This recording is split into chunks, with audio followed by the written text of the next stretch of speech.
What is up, Denverites and just beautiful people watching us anywhere in the world? My name is Torrey Drake. I'm a local Denver realtor bringing you the April housing market update. I'm going to break down what's going on in the housing market, what the heck is happening, and what it means for you as a potential buyer or a seller. So this video is going to have 4 sections. Section number 1, what are the numbers and what do they mean for you? Then we're going to go into 3 things to know to be a buyer in today's market and 3 things to know to be a seller in today's Denver market. Number 3, one of the biggest questions going on is interest rates are rising really quickly. So how do interest rates affect the housing market? That'll be number 3. And lastly, number 4, are there any signs of a housing bubble here in Denver? So we got a lot to do, and we have a guest today, my dog Bear. He gets in the mood sometimes where he just can't be by himself and he has to be on me, my lap. So that is today. Look how sleepy he is.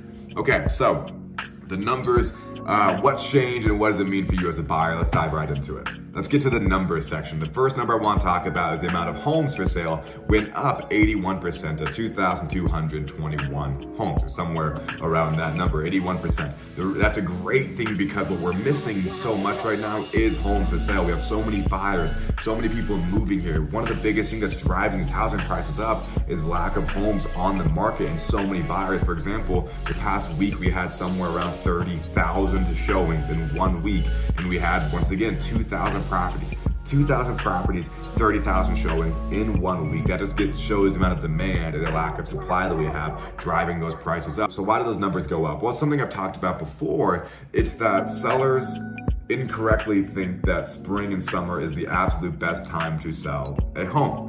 And the reason they think that is because that's one of the best times to buy a home. So they think, oh, it's just the best time to do something with your home. No, because there's so many sellers coming to market, that means there's more competition. So that's why we're seeing that number increase, is the seasonality. As we get closer to summer, a lot of sellers put their home in the market and we see more inventory. And another reason we're seeing that number come up is a lot of buyers are exiting the market because interest rates went too high for them. Or they're just getting buyer fatigue. They're sick of trying to buy a home. They haven't been able to get one for the past 3 or 4 months, so they're exiting the market. And number 3, buyers may just want to take summer off. So that's the reason we're seeing inventory start to come up, which is really, really good for our buyers because we have so many of them.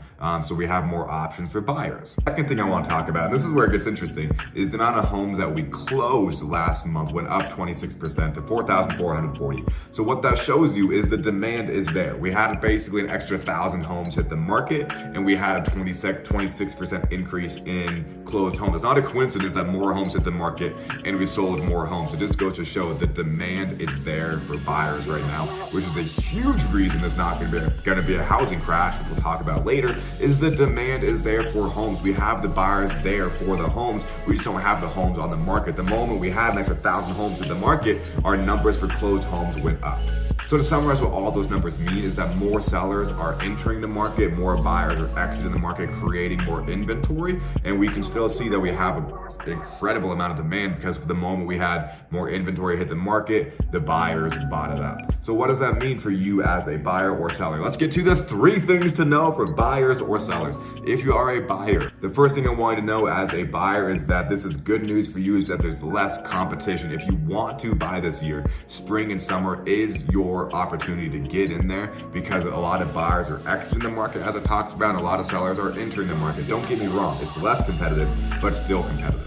Thing to know number 2 for buyers is that I suspect this will be a trend for spring and summer 2022, is we're gonna see more homes hit in the market, more buyers exiting the market. So spring and summer will be a really good breath of fresh air for buyers. And thing to know number 3 for buyers, I gotta bring some reality back into this, is that it's still gonna be competitive. It's only less competitive. Instead of going 200 miles an hour, we're going 150 miles an hour. Still very fast, but it is slower. So you as buyers, it's still gonna be competitive, but just instead of going up against 10, 20 offers, you may be going up against 1, 2, 3, 4, 5, somewhere in that range. And you might be able to keep more favorable terms. I'm not trying to imply this is the time where you can start lowballing the best properties on the market. The best properties on the market are still gonna sell fast, and they're probably gonna sell for over asking. They just may not sell with as many multiple offers and may not sell as high over asking. So it's still competitive, keep that in mind. And now for sellers here in Denver, what are the 3 things you should know as a seller? Well, number 1, if you can wait until after the spring and summer market, that's gonna be ideal, because after summer, buyers are gonna come back into the market. A lot of sellers will exit the market, and there'll be most likely less inventory, which means your home will stand out even more. So if you can wait until after summer, I would highly recommend that. Number 2 thing to know is if you can't wait until after spring or summer, it's like, oh my God, is it a terrible time to sell?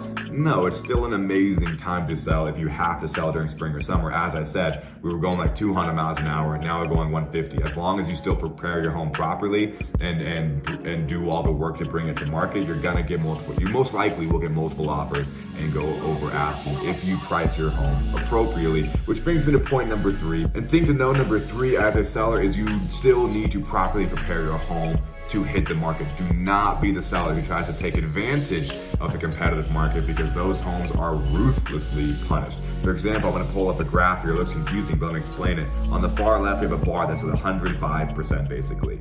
That is the price you expect to get for your home if you sell it within the first week. However, if you try to take advantage of the market and not stage it, not deep clean it, take average photos of it, and it takes more than 7 days, your home is gonna sell for basically 100% of asking. That's a 5% difference, which when it comes to homes is tens of thousands of dollars. And staging costs a few thousand. We're talking tens of thousands of dollars. So it is still in your best interest to do everything in your power to prepare your home to sell. Because if you do, you'll get that money back. If you do not prepare your home to sell, you're only helping the homes that did prepare to sell faster, because people are gonna look at the amazing home that's well prepared and your home, which I'm sure is beautiful, but it's not prepared, and they're gonna say, oh, let's go look at this one, and it's gonna get all the offers. Your home will sit and start getting lowball offers. Still do your homework, prepare it properly. Section number 3, how are rising interest rates going to affect the housing market? Well, I cannot predict the future, but what I can do is look into the past to see historically how have rising interest rates affected the housing market. And boom, I've got a graph for you right here I want to show you. I'm going to break this down for you. This shows the percentage of increase in interest rate and how it affected home price appreciation and how it affected home sales. So right now, if you look under the home price section, you can see that throughout history, in rising interest rates, home prices still went up. We got 3%, 2%, 13, 7, and 11. This is not showing that rising rates cause housing prices to appreciate, but it's showing that despite rising rates, home prices still do well.